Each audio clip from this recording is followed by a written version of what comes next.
Alright,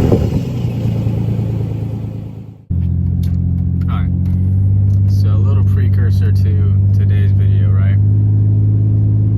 So,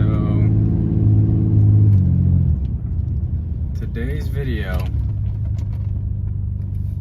is going to be a little bit of amateur hour, alright? So,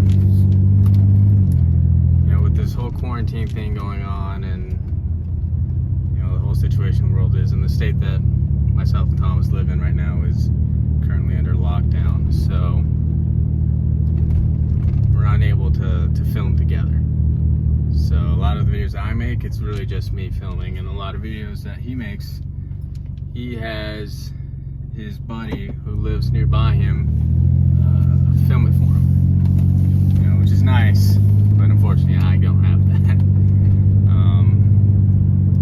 I did have some help today, part of today, but for the most part it's just me, you know. And you'll see in this video that if it's just me,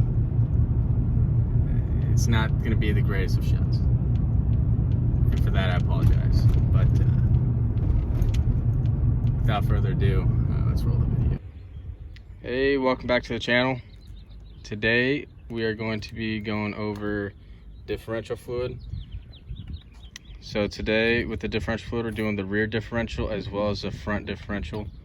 Stuff we're going to be using are a set of hand tools, a torque wrench, a new gasket for the rear differential, a pump, drain pan, some shop towels to brake clean, and limited slip additive, as well as our differential fluid. So let's get into it. Alright, so the first step when you're trying to drain your rear differential fluid is to locate the fill plug and actually make sure that you can get it undone. Because if you drain your fluid without being able to get the fill plug undone, then you're kind of screwing yourself over. So make sure you locate that fill plug and then start screwing a little bit to make sure you can pop it loose. In this particular instance, this is a 3/8 extension head that goes right into that little square right there. As you can see, we got the fill plug off. On the end there's a little metal shavings, but that's okay, that's normal. Now that we got this off, we're gonna move on to our next step. All right, so now that we got the fill plug out, next step is to break open this rear diff cover. So we're gonna grab our handy dandy impact with a 1/2" impact driver. We're gonna start at the top and work way to the bottom. We're gonna leave this center one on, take that one off last, so that when we do take this off, that holds the fluid from just all splashing out at once. So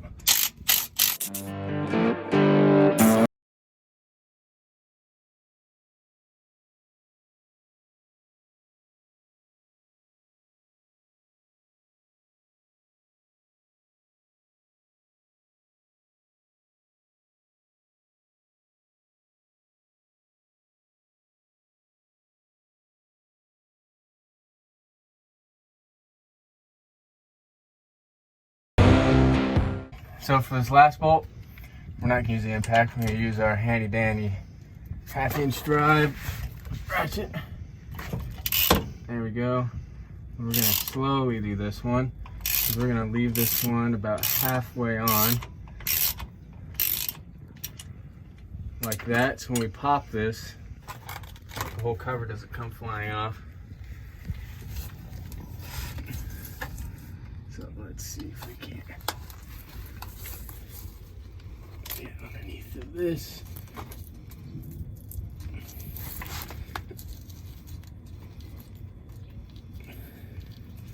Oh, that sounds nice and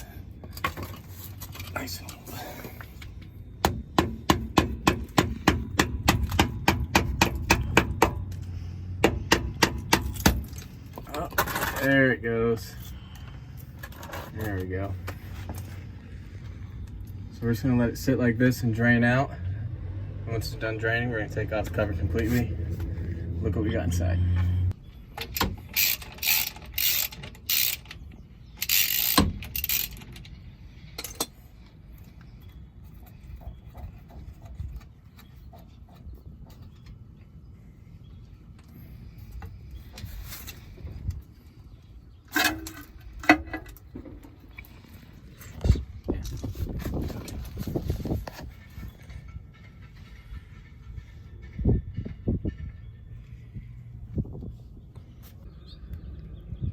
right, so now that we got this diff cover off, our next step is going to be grabbing some brake cleaner along with some shop towels and clean out the inside of this. And then we're going to take a plastic scraper, make sure it's plastic. If it's metal, it'll gack up the metal mating surface for that new gasket you have. I'm going to take the scraper and scrape off all the old gasket that was left on there.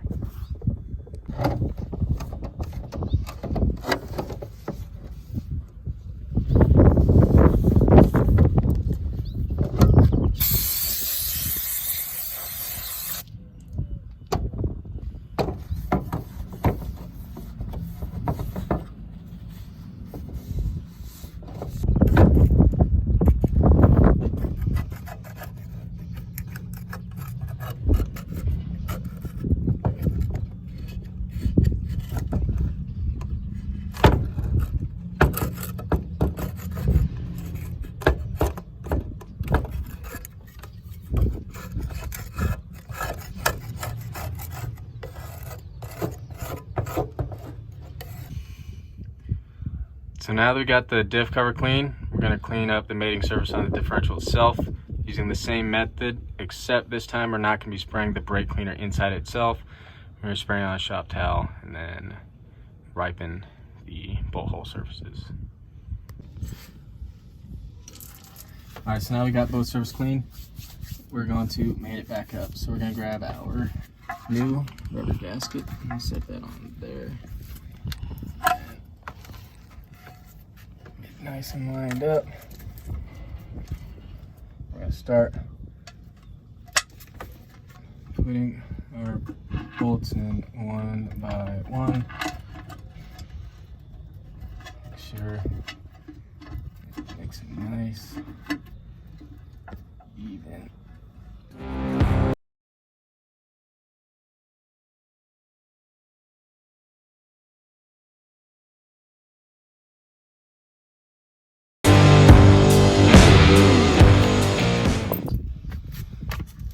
Say make sure with your tags you put them back on when you're reassembling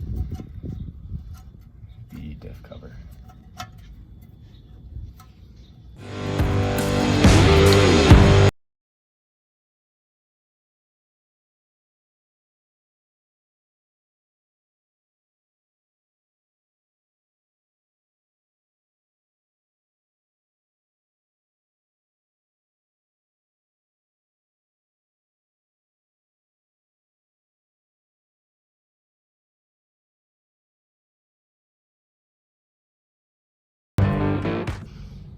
All right, so once it's all hand tight, we're gonna grab our 1/2-inch socket again, and we're just gonna get them down so that it's making contact with the diff cover itself.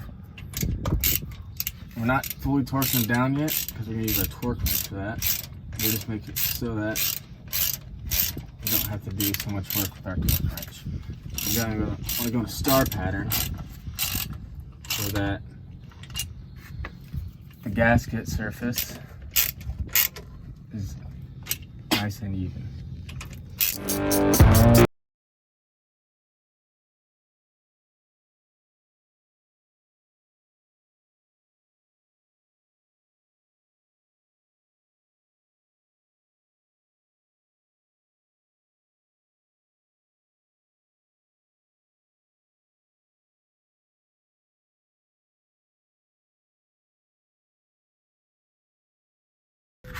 Alright, so now that they're all tightened down nice and even, we're going to grab our torque wrench set to 30 foot-pounds.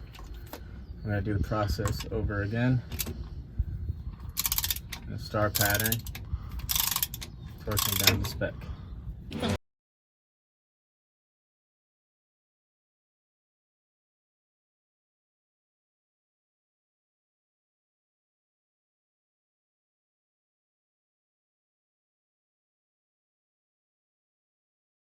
So now that we got the rear diff cover on, it's time to fill everything back up. So first, we're gonna grab our limited slip additive. So if you have a limited slip differential like I do, you need to add some limited slip additive to the differential in order for that to work. And then we're gonna add our gear oil in. So you're gonna add the limited slip additive first, and then the gear oil. All right, so after we emptied out the limited slip additive, we're going to add our 75 140 gear oil. Check your manual to see how much you actually need, but a good way to tell when it's full is you'll start seeing fluid coming out of the hole itself.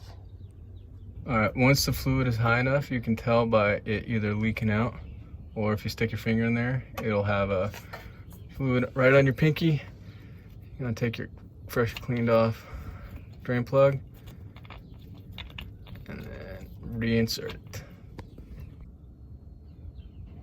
Once it's in, you're gonna take your 3/8 extension and then tighten it back down. Once you got it filled up, go on a test drive, make sure she's not leaking, and then that'll conclude the rear differential fluid change on a vehicle, this one in particular, on a Ford Ranger with the 8.8 ring gear. Stay tuned for part 2, which is the front differential. Thanks for watching.